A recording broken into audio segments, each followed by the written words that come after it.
Shooting a little video for you today, and what I'm doing is I'm out here going through my notes for this year, 2018, and I'm going to be making some changes for 2019 in my garden area. And what I do year to year is I keep a little bit of a diary. Some of my other videos I might have showed you, but I keep a little bit of a diary here of what I've done for this year, and kind of taking a look back on what's went wrong, what's went right, and try to maximize the garden for next year. Got an area right behind this tree here I'm sitting in front of that I'm gonna make some changes in. That's my lower garden area.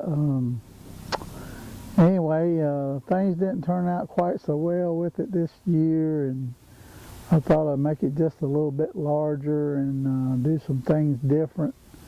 I happen to have a couple of raised beds over there, and I got some peppers and tomatoes growing in them right now, but people may wonder why I'm out here this early talking about a garden for next year, but if things hadn't gone right for you, it's time to look at what's going on. If you're going to have some changes that help you out, then those changes you need to get on to looking at. From this point right here, we've got about 5 or 6 months, and that seems like a long time, but the way days are getting by us here and weeks, don't take long for them times to roll around. But anyway, I just thought I'd bring you a tip today, is keep your little diary handy about what's went on, what's went right and wrong, and kind of learn from what you're doing. This year has been kind of unusual.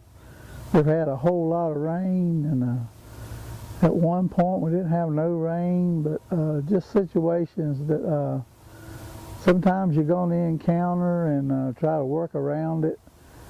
My tomatoes done okay, but my squash and cucumbers didn't do that well. But if you're going to plant squash and cucumbers, you have to do that early on in the year. I realize you might be in a part of the country where you can still grow squash and cucumbers, but here where I am in North Carolina Zone 7, that time is just about long past of growing cucumbers and squash, because they need a lot of warmth and different kinds of atmosphere to make them grow right.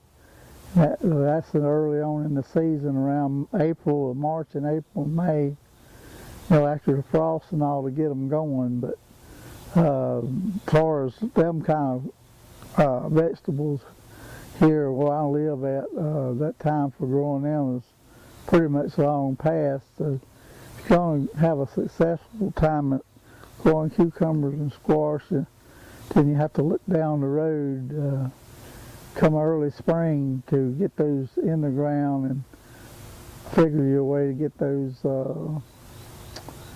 crops producing for you. Different kinds of fertilizers and things. I've learned that some of this organic fertilizer I used this year, not going to name no names, but some of the lighter versions of it didn't do so well. I used quite a bit of it, but I see that it didn't really do that much good.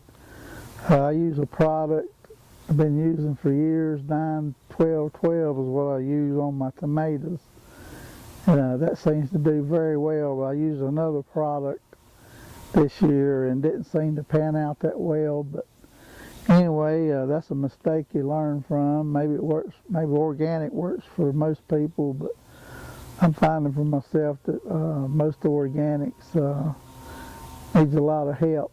And when you're growing a garden and you're trying to get vegetables off for your table in the time span we got it to do in, you need something that's going to help produce and grow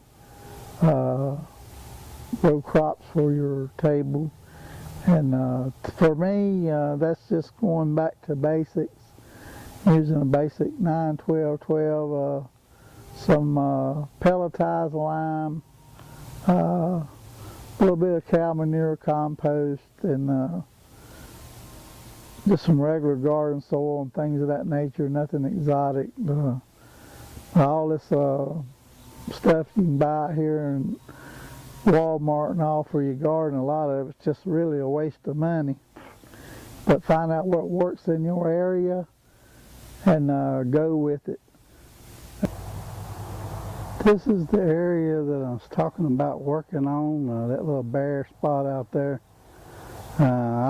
Last year I grew some squash and cucumbers that done real well, but I don't know if it's just a weathering combination or with the ground or what's happened, but anyway, I think it's just kind of things that went on. Anyway, that's a little raised beds I got there, and that's a tomato there to the right, and I got a couple of pepper plants that come up wild. I'm going to let them grow and see what comes of them. Anyway, that's a little bit of a look at what I was talking about. There's a plan I got going on to try to maximize this area, so as I do that and go along, I'll bring y'all along with me. Anyway, try what works for you in your area. Do a good bit of research if you're interested in doing gardening. Containers is a good way to go. I already got some raised beds. I've tried some things in the ground. But right now, that's going to be my video for today. And I hope y'all have a lot of success in your gardens whenever you plant them, and get lots of food off to eat. But until I talk to you the next time, I hope y'all have a blessed day.